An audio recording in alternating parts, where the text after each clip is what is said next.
The Stuck Pig Stranger by David Fueling. They were 8 criminals in all when Ray Barnes met Elias and his gang of smugglers a few miles outside the MC Allen city limits. The 6 men that Elias called his crew were introduced to Ray as Moshes, Ed, Johnny, Adrian, and the brothers Rafa and Marco. Ray never learned their last names, nor did the smugglers learn his. Names don't matter much to men like that anyway. They had met in Hidalgo County with the intention of quietly spiriting 2 truckloads of cocaine up north along the Gulf Coast, and then into Missouri, where Ray knew a guy who would buy it all. In the 2 pickups were countless pressed bricks of the stuff, each wrapped neatly in cellophane and stacked beneath banded-down tarpaulin to shield it from prying eyes.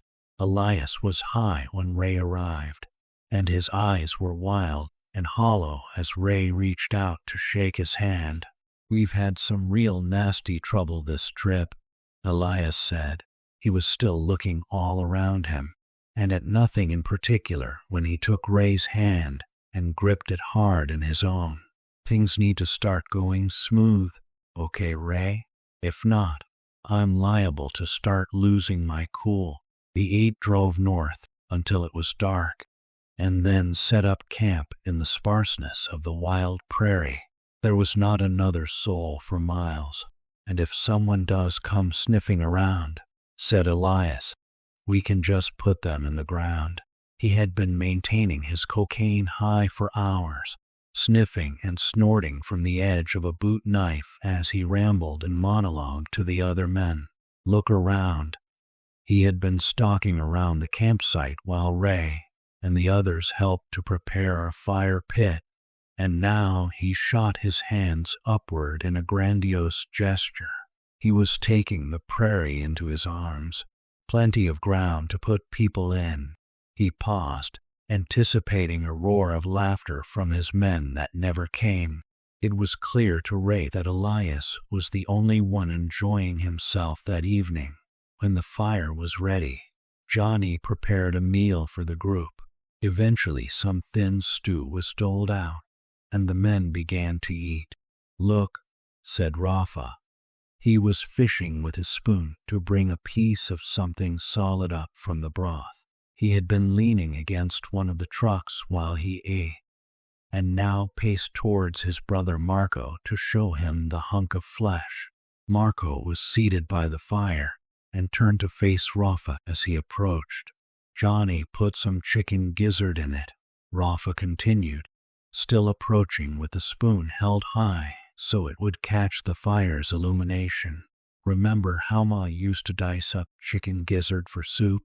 Just as he finished saying it, Rafa's foot sunk into a fox burrow, and he was swallowed by the earth up to his calf. He fell sideways like a tree that had finally succumbed to the axe, and his skull caught a boulder before he could even put his hands up. The men gathered around him in a wild commotion, each taking a turn to check his pulse and examine the wound on his head, and all of them swearing up a storm while they did so. They didn't even notice that Marco was choking on his food behind them until he, too, was quite dead. "You can't say we don't have a curse on us now, Elias." The voice that rang out was vicious and accusative, and as Ray turned to look, he saw that it came from Moshes. There were murmurs of agreement from all around. Rafa reminded Marco about their moms cooking when they were kids, and now they're both dead. They died within seconds of each other. Elias took a series of hasty steps towards where Moshes stood. He was grinning wildly, and it looked to Ray like Elias truly was eager to put someone in the ground that night. He asked aloud, "How did I manage to gather up the 6 most chicken shit men on the face of the earth?" In his left hand there was suddenly an open switchblade.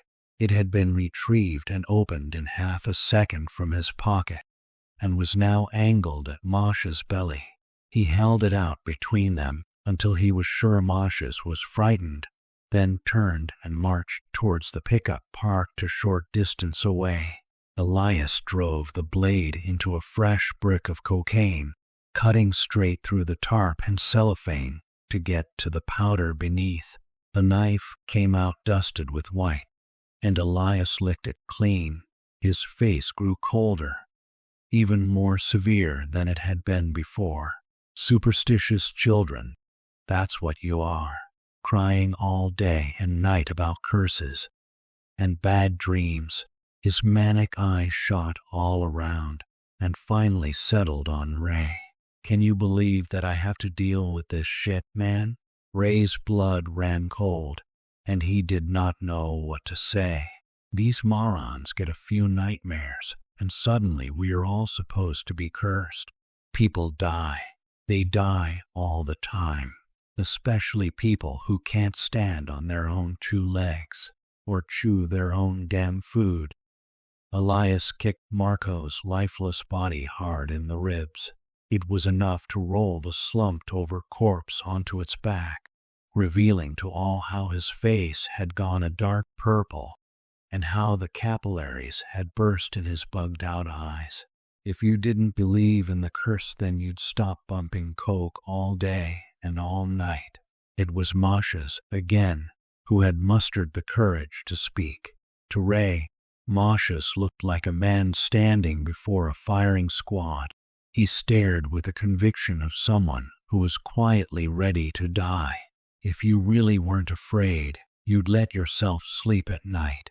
If you don't believe in the stuck pig stranger, then why don't you get some shut-eye with the rest of us? Elias's face went blank, and then a seizure of anger ran through him. Chicken shit, he whispered murderously. Every last one of you. No more words were exchanged that night as the men began bedding down for the night. Elias perched himself atop one of the pickups and watched them all with smoldering contempt. Now and again in the silence, they could hear his knife piercing through cellophane, then snorting and gasping as even more powder went up his nose. Ray Barnes woke in a cold sweat the next morning to find that the rest of the men were already up. He had dreamed that a tall, bipedal creature had been stalking around their campsite, peering down intently at each of the men as it passed nearby. He understood now why the smugglers had named it the stuck pig stranger. It was because it bled like one. The creature stood naked in his dream, and its sinewy muscles shone bright red even in the dim light of the moon. The creature, too large to be human, had a raw, wet sheen all over its body. It was as if the stranger had been flayed alive just earlier that night and was still oozing sticky plasma and lymph from every inch of its surface. Its facial features would be almost human, if not for how the flesh had been peeled away to reveal bulging eyes, lipless teeth, and a spongy cavern of sinus tissue. It was sniffing around, drawing air into the hollow at the center of its face, but it did not stop to inspect Ray, nor did it approach Elias, who in the dream was still awake, now sitting in one of the pickups with the engine running and the radio on. In his waking state, Elias could not see the stranger sopping blood in stringy rivulets only a few feet away. When Ray woke up, he noticed that Elias was indeed sitting in the truck with the radio on as the other men prepared for the day ahead. When they were ready, they formed their two-vehicle convoy and continued driving north. In the lead truck was Ray, Elias, and Ed. In the second truck rode Moshes and Johnny. Ed was a slightly overweight man somewhere near middle age with salt and pepper streaks running through his beard and hair. Until this point, Ray had not heard Ed speak at all, but when a highway patrol cruiser turned on its lights to pull them over, Ed's voice rumbled out of him. "Well, hell," he said, "ain't this just what we need?" The officer now stood at Ed's window, I pulled you over, he said, because your cargo is improperly secured. It's coming loose. His hand reached back to pat the tarpaulin, and for a moment Ray was sure they would be discovered. But the officer did not seem to feel anything suspicious, because he simply continued speaking as he had been. If y'all hit a pothole doing 50, about half of what you've got sitting back here is gonna go flying through your buddy's windshield. He hooked his thumb backwards to indicate Moshe's and Johnny in the second truck. What are y'all hauling that takes 2 trucks anyway? Ray saw the Adam's apple in Ed's throat rise up, then dart back down.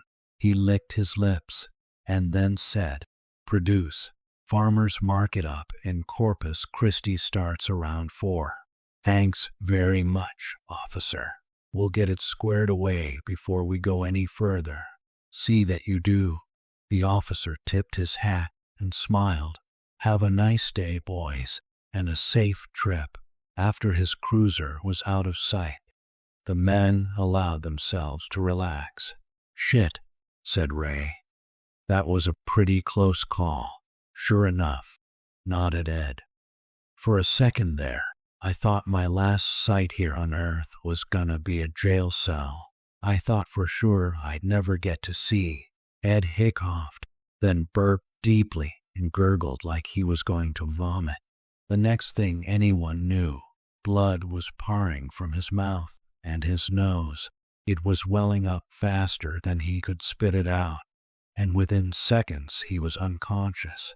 The torrent continued until Ed had been pumped dry by his own heartbeat.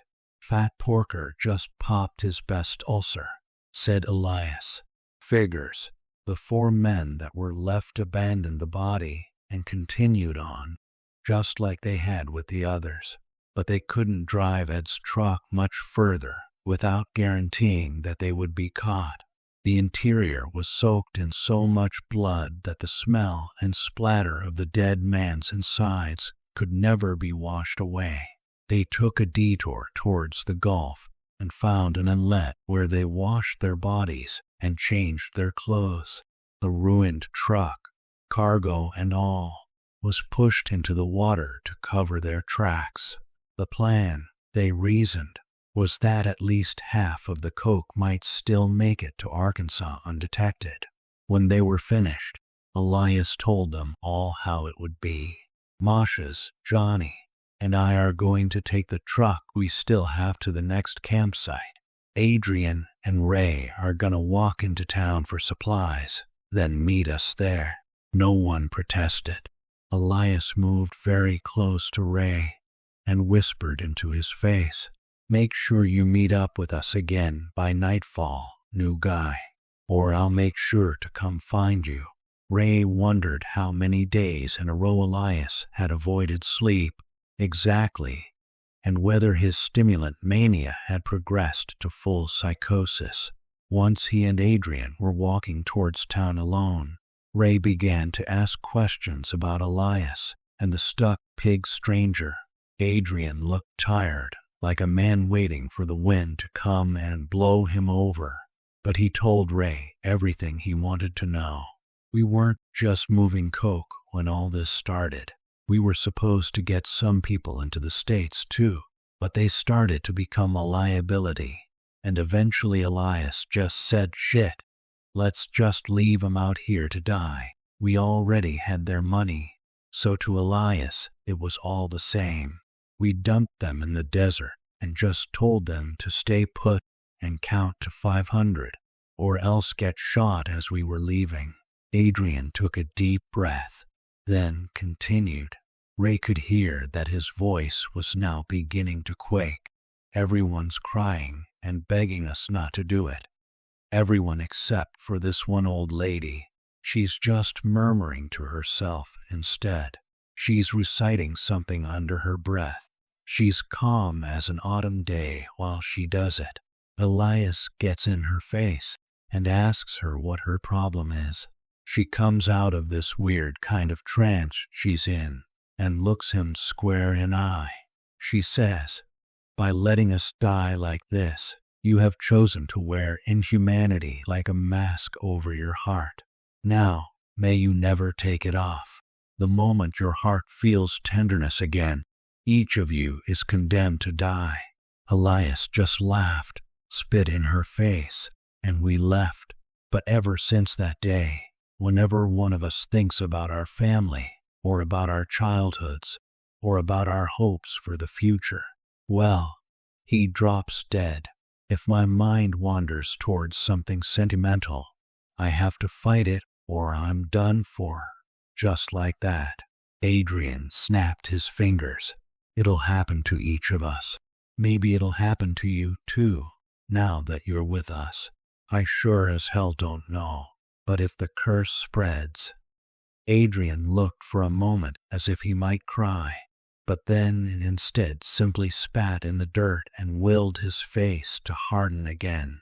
Elias says he doesn't believe in curses, but if he really doesn't believe, then why hasn't he slept since it happened? He's heard us talk about the nightmares, about how the stuck pig stranger comes every night to see who's left. He's more scared than we are, I think, even if he won't admit it to himself. He's scared to see the stuck pig stranger because he knows it'll come for him too. It'll snuff him out eventually, and it'll probably treat him even worse than it's done to us. Ray felt his legs tremble beneath him. I've seen it too, he admitted. I dreamed that it was sniffing around the campsite and having a look at everyone. It was exactly like you described. Adrian smiled sadly. Then I guess maybe you really are cursed, just like us. That's the way I figure it. Anyway, if you've seen the stuck pig stranger, then that means it's seen you too. Adrian blushed and hung his head a little, as if what he planned to say next would prove him to be a coward. I have to admit that knowing you've seen it makes me feel better somehow. Misery really does love company, I guess. Or maybe it's just that nobody wants to die alone, said Ray in reply. That night Ray dreamed that the stuck pig stranger was working to restart their campfire. First it was searching through the smugglers' bags with its spindly, dripping fingers for a lighter. Then it gathered fresh kindling, the sound of its wet, heavy footfalls so nearby to his head made Ray's mind reel with disgust and fear. When the fire was roaring once more, the stranger stood for a moment to admire its handiwork, then moved to straddle the flames, with its bulging eyes turned upwards to the night sky. The creature squatted down and began to allow itself to cook, but the stuck pig stranger was bleeding too profusely to cook for long. Soon the fire was extinguished once again by the wet gore which dripped down into the flames. The smell of rotten char was thick in the air now, and the darkness was even more complete than it had been before, because this new darkness had come in the wake of the fire's light. Then, in the inky dark, Ray heard the stuck pig stranger creep over towards the side of the camp where Adrian and Johnny were sleeping. That was all he could remember when the sun on his eyelids stirred Ray back into the waking world. The pine wilds of northeast Texas were no longer far away, but the journey at this point was little more than a death march to the surviving men. Had it not be for Elias driving them onward in his festering delusion, the men likely would have elected to simply part ways and to each die in peace on their own terms. But Elias had already promised to murder in a heartbeat any man with desertion on his mind, and so they traveled together for another day. That night they made camp amongst the pine trees and set about patching their boots and cleaning their weapons while they waiting for restless sleep to come. Johnny was inspecting his gun when it went off, sending most of the top of his head wheeling off into the sandy soil behind him. His phone, an old clamshell model that he used as a burner, had just begun to ring. Johnny had settled the gun on his knee to fish the phone out of his pocket, and just as he had looked to check the caller ID, a 270 round was already on its way to end his life. Elias, Ray Moshes, and Adrian showed little in the way of a reaction. Each in their own way knew it was coming sooner or later. The phone was still buzzing with an incoming call. Adrian picked it up, had a look, then sighed and tossed the phone in the fire. Caller ID said, "Querida." That means darling in Spanish. I guess Johnny's Querida was missing him out here on the road. And I guess when he saw that she was calling, well, for a split second Johnny was missing her too. "It's bullshit," roared Elias, in the instant throes of a full rage. "Here, I'll show everyone. Ready? When I was a kid I used to play in the rain with my grandma. Every time it rained I'd say to her, 'Grandma, Grandma, let's go play in the rain.' And we did, and I loved it. End of story. See, nothing's happening to me. This curse is tonteria." And indeed, Elias stood there unharmed, his chest rising and falling with furious indignation. After a few seconds of silence, Moshes spoke. "You're not feeling the memory. You're telling the story, but you're way too coked out to feel it.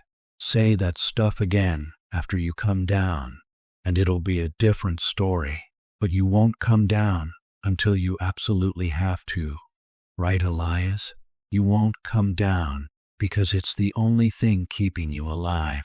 And when you do come down, you'll be deader than any of us.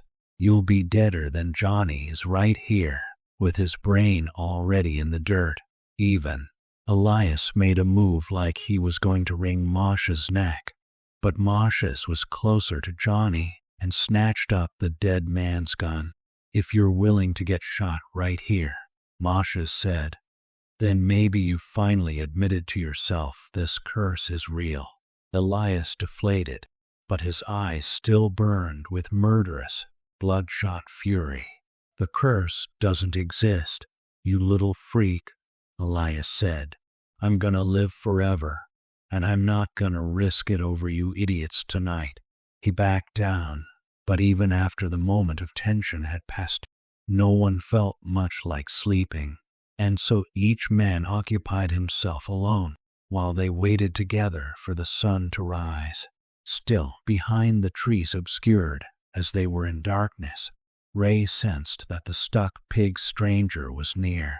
By morning, Ray Barnes had decided to end the journey by taking his own life.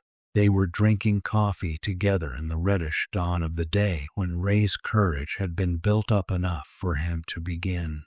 He started to speak aloud. "When I was 6 years old, my father built me a sled. It was this sleek, amazing thing. I still don't know how Dad managed it. He wasn't a carpenter or anything, but the sled he made me was better than anything you ever could have bought at a store." Ray's heart was hammering in his chest, and he closed his eyes and wondered about the form his death would take. "That winter," he continued, "every day after school, I'd be out there on that sled for hours. And even if it was dark when Dad got home from work, sometimes he'd put on all of his winter gear and play with me for a bit, and we'd walk home together, exhausted and happy. I miss my dad every single day since he died, and it's because of times like that. He was just the greatest man ever alive on planet Earth, as far as I'm concerned." Ray held his breath and waited for the heart attack or gunshot that would end his life, but it never came. Adrian spat the coffee in his mouth onto the dirt and said, "Ray's alive." He sat thoughtfully for a moment, then said, "Maybe enough of our blood's been spilled. Maybe we've put enough distance between us and the old woman, but by God, Ray's still alive." He was momentarily lost for words, but soon began again to speak. When I was 11, my older brother and I snuck into a movie, and the theater manager caught us both about halfway through. But Tim, my brother, takes the blame for the whole thing. He says he forced me to tag along. The manager boxed his ears so hard that Tim was half deaf in the left one for the rest of his life. I never thanked Tim for that, but I hope he knows what it meant to me. Adrian did not drop dead on the spot, and for the rest of the morning the men were ecstatic. Somehow, it seemed, they had escaped their fates. It was only a few hours later, when Adrian was writhing on the forest floor, puking up grainy black vomit and screaming in agony, that they realized the stuck pig stranger was with them still. Adrian, crying like a baby and pressed flat against the ground with the exertion of still being alive, told them that he had felt his damn appendix burst the moment he had first said the name Tim. I just didn't want to believe it, he howled. I just didn't want to believe it. He began weeping, then struggled to speak again. But why the hell is Ray all right? Moshes whispered, almost as if to himself. It's because he wasn't a part of what we did. He never had a say in whether those people died. Adrian began screaming once more until his voice broke from the exertion. The pain, it seemed, arrived in waves. Moshes waited until Adrian had lapsed into semi-lucid quiet once more before he spoke again. Ray, the curse isn't on you, but he dreams about the stranger too, Adrian wailed. Elias paced silently nearby, scowling and rubbing his face as if thinking his way hard through the situation he was in. Adrian was kicking his legs uselessly in the dirt and clutching his belly with both hands. He kept screaming. He sees it at night. He sees the stuck pig stranger, same as us. He sees it at night because it's real, replied Moshes. It's as real as you or me. You can witness a massacre without being part of it. And that's what Ray's done. He's a witness to our crimes, and he's a witness to our execution. Elias stopped pacing and rubbing his jaw, but his scowl remained. He walked to where Ray and Moshes stood over Adrian's quivering, pale form in the dirt. In a single motion, Elias drew his gun and shot Adrian 3 times in the belly, then took careful aim and fired once more into the dead man's head. Ray felt dizzy from the strange combination of emotions that now overwhelmed him. The curse hadn't spread to him, and this meant that he might still escape with his life if he was lucky. But as he watched Elias with the gun, Ray could also see how badly the exhausted man's hands were tremoring. In his effort not to feel, nor to sleep, Elias was truly coming unglued. Call it an act of mercy, Elias grumbled. We are almost to Ray's guy across the state line. He turned to face Ray, and his eyes were like dying embers, smoldering towards their inevitable extinction, but still dangerously hot. Lucky Ray, he said. Lucky Ray can go on and live his life soon enough. And for a moment Ray Barnes thought he would be shot right there. But he wasn't.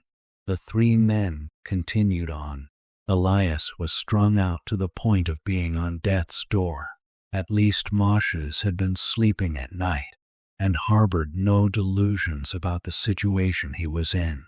But Elias still seemed to think he could still figure a way out of the trouble he had gotten himself into, if only he could keep his guard up until the answer arrived. The coke was pouring into him at a pace that never seemed to stop, and as they drove together he sat with a brick of the stuff on his lap. He was rubbing it onto his gums, snorting it up, and licking it off his knife all at once. And as they drove, he was complaining about Ray in an angry monologue that didn't stop. He had decided that Ray was just waiting for everyone to croak so that he could claim the money himself. He said Ray was their accomplice, and that made him as guilty as anyone else. Every time Elias blinked, his eyes darted around under the lids, attempting to steal a few seconds of REM sleep for his starving and malfunctioned brain. He was picking at his skin now, digging at it absent-mindedly with the tip of his knife. He truly wasn't feeling anything anymore, it seemed to Ray. He wasn't feeling anything at all, except of course for the rage inside him, which was only growing more potent with each passing moment. Soon Elias had decided aloud that he would kill both Ray and Masha's. This curse is nothing to me. I'm the devil's best friend. You think the stuck pig stranger is coming for me? Think about it. I told that story about my grandma, and now I'm feeling stronger than ever. Just you see, I'll bury you both out here and sell the coke myself. Masha's was driving, and Elias in his murderous reverie did not notice that the truck was being pulled over to stop beside a roaring stream which cut its way through the densely settled pines. In the next moment, Masha's had reversed the truck into the water as quickly as it would go. The cab began filling with water, and soon the vehicle would be submerged completely. Each man struggled to free himself and find the shore again, and by the time it was over, the truck bed had been rinsed clean of its cargo. Even the brick that Elias had carried in his arms was now dissolved and washed away. It's all gone now, Elias. Masha shouted the words as if he had snapped. You'll sober up out here, and then you'll get what you deserve, what we all deserve. His voice wavered for a moment. And we do deserve it. We let those people die. You, me, any one of us could have stood up and said, no, this isn't right. But no one did. He nodded, slowly at first, but then more fiercely. So we deserve what we get. But before I die, I want to be sure that you face the stuck pig stranger. He's coming for you. Elias stood like a statue, seething with anger in a way that made Ray want to sink into the earth, to simply not exist anymore if it meant being away from where he now stood. But Elias did not reach for his gun. Instead, he straightened up and allowed another wild grin to grow across his face. Now you die, he said, and this is how I'm gonna do it to you. He licked his lips and looked to Ray as if preparing to tell a joke. You know that sister of yours, Masha's, the sick one you're trying to raise some cash for? She'd be a real looker if she didn't need that surgery. Maybe when I get back home, I'll look her up. Maybe I'll pay her a visit. If she's not already dead, that is. Elias laughed, and it echoed all around them. Think about her, Masha's. Think about your sister waiting for her dear brother to come home as she gets sicker and sicker and sicker, and then dies all alone. Don't you miss her, Masha's? Don't you miss her?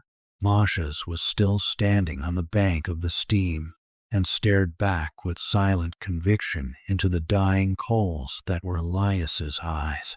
His face was hard and defiant. It was unafraid, and a sad smile began to form on his lips. Guess I'll be seeing her on the other side, he said. Soon enough. Then the hard stare on Masha's eyes went glassy, and he fell backwards into the rushing water. Elias roared with fury to see Masha's go so peacefully. That's it. He gets a stroke or some shit and he's out. Ray knew he was going to be murdered as well, and so he could not help himself but to speak up. Maybe it's because he felt remorse for what he did. Maybe it's because he wasn't just sorry for himself, but sorry that he helped you kill those people. Elias closed the distance between himself and Ray. and was gripping him by the front of his shirt before Ray could even move to defend himself. Ray heard the hammer on Elias's gun cock backwards, and then felt the barrel pressed tightly against his chest. He closed his eyes and prepared to die. But what he felt next wasn't a leaden slug racing through his flesh to pulverize his heart. Instead, he felt cold drops of water on his face and on his shoulders. Rain had begun pouring down as if the sky had sprung a leak, and already it was pouring down on the two men in sheets.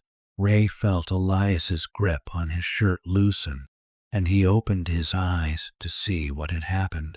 Elias's rolling, crazed eyes had calmed. The rage they held inside them only a moment ago was now replaced by an expression of nearly infinite weariness. The clenching muscles in his jaw had gone slack too. His face was pure exhaustion. Elias took a step back. It occurred to Ray that, with the coke finally gone, perhaps for the first time in a week, Elias was coming down from his high, and it was raining. Elias was not looking at Ray anymore. They were looking through him, towards something that existed only in Elias's mind. He's remembering his grandmother, thought Ray to himself. He's remembering how they used to play in the rain, and how it had made him so happy when things were simple. The stuck pig stranger was there now with them. It had lumbered sleepily out from the obscurity of the trees behind Elias. Now the stranger approached and put its hands on Elias's shoulders. It was a gesture of quiet persuasion, but Elias did not seem to notice the thing at all. His eyes were still watching his grandmother, remembering the past life he once shared with her. From directly above came a crack of lightning, and then the sound of a heavy branch tumbling through the treetops overhead. Ray looked up to see the heavy, free-falling bough careening downward towards Elias, and when his eyes returned to stare at the man who had only seconds to live, he saw that the stuck pig stranger has disappeared. Elias was putting the gun in his mouth as if he had forgotten all about the curse. Hunched over the weapon, it seemed as if he just wanted to get away from the things he had done. The branch came down through the base of his neck, right above the shoulders, and angled itself perfectly to pierce all the way through to the front of his throat. Elias fell to his knees, and the branch met earth and skewered him to the ground. He was held there, in a kneeling position, like someone forced to do penance against their will. He pulled the trigger and brought the curse to its completion. Ray walked until he found a town and ordered himself a meal at the first diner that was open. He slept in a motel, and when he woke up the next morning, he was glad to find that he had not dreamed at all. As he made his way back towards home, he thought of all the people whom he loved once, or loved still. It would be hell without them, he said to himself, and it would be hell to deny what they've meant to me. And so he had made up his mind. For the rest of his life, Ray Barnes refused to stifle the ache of empathy inside himself ever again. That ache which lives at the center of every human heart, and which may ebb down but can never be drained away. The choice transformed him, rendering vestigial in an instant his lifetime of cultivated brutality. The stuck pig stranger never came for him, although he could still smell its stench on nights when guilty men would be discovered dead by morning. Many years later, Ray Barnes would die peacefully in his bed, an honest man,